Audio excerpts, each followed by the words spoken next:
Bueno, vamos allá con un ejercicio de teoría de Bau que salió en la selectividad de Madrid en junio de 2003. Dice, un protón penetra en una región donde existe un campo magnético uniforme. A. Explica qué tipo de trayectoria describirá el protón si su velocidad es, primero, paralela al campo.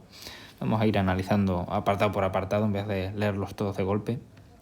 Entonces, básicamente tenemos un protón que entra en una región donde hay un campo magnético uniforme y su velocidad, la velocidad del protón, es paralela al campo. Bueno, pues estamos hartos de decir que si su velocidad es paralela al campo, no experimentará fuerza magnética, así que se mantendrá en su trayectoria inicial de movimiento rectilíneo uniforme. No se verá afectado por una fuerza magnética, puesto que el seno del ángulo que forman la velocidad y el campo magnético es cero.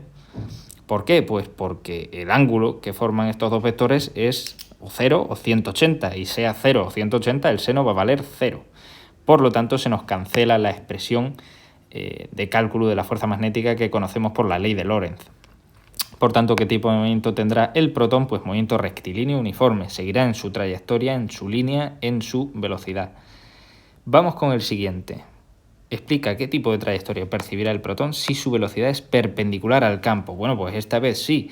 Si su velocidad es perpendicular al campo, experimentará la fuerza magnética máxima que le infligirá una desviación en su trayectoria, haciendo que ésta sea circular.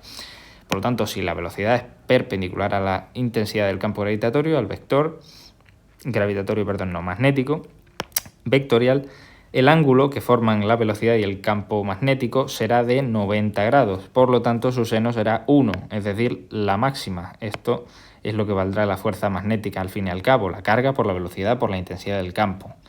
Por lo tanto, tendrá un movimiento circular uniforme.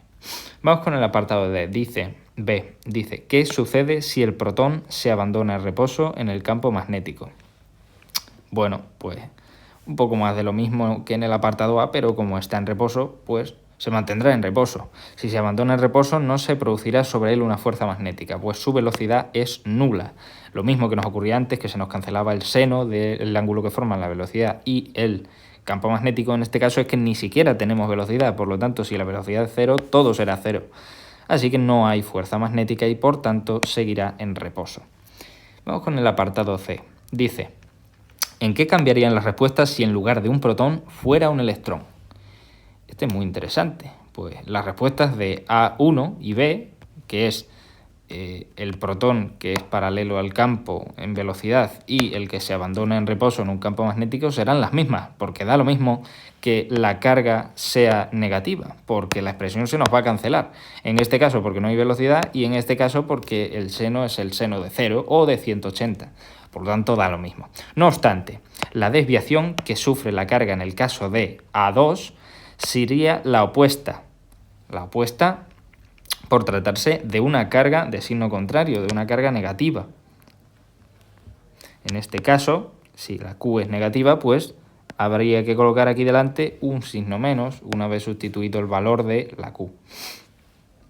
De modo que cambia el sentido de giro. Eso es lo único en lo que afecta, pero seguirá siendo un movimiento circular uniforme. Esto es debido a que cambia el sentido de la fuerza magnética. Por lo tanto, seguirá manteniendo una trayectoria curva, no obstante, el sentido de giro pues no será el mismo. Si esto fuese una carga positiva, el sentido de giro sería el opuesto, sería la fuerza magnética iría hacia arriba y por tanto la desviación sería en el sentido de giro antihorario, en este caso que tenemos un electrón que gira en sentido horario. Pues este sería el ejercicio. Yo espero que os sea útil.